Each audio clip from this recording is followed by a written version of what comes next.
আমরা করতে প্রস্তুত আছি। এতদিন পর্যন্ত এই পুলিশ এবং তার কুকুরদেরকে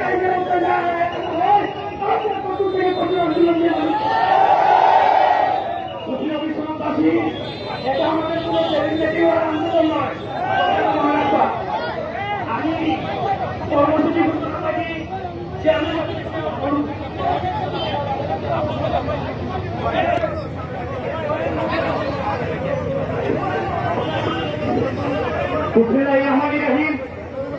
সম্মানিত উপস্থিত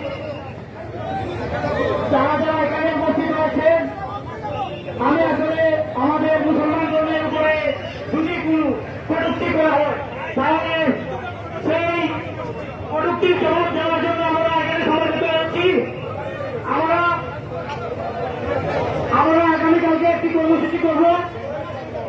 এই 6 মাস থেকে আমি যতটা শুনেছি এই কুলাঙ্গার বিভিন্ন ধরনের কটূক্তি কথাবার্তা বলছে।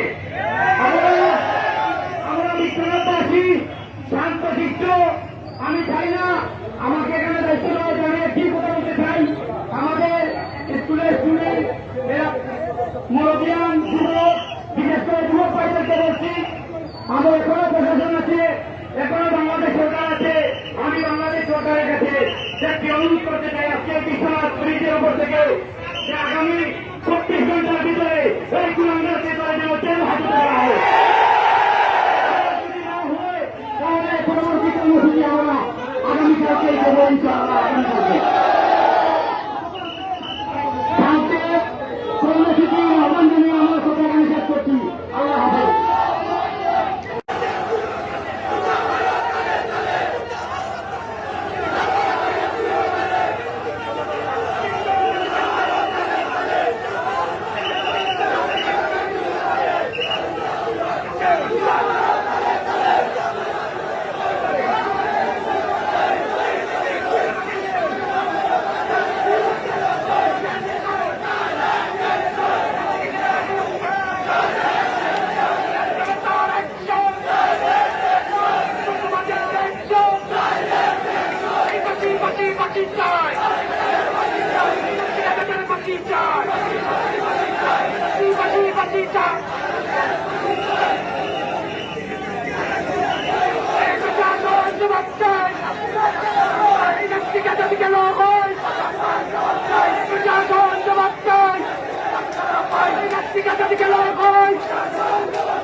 বিশ্বনাথের মাটিতে এই নাস্তিকদের ঠাঁই নাই, এই বিশ্বনাথের মাটিতে নাস্তিকদের ঠাঁই নেই এই বিশ্বনাথের মাটিতে।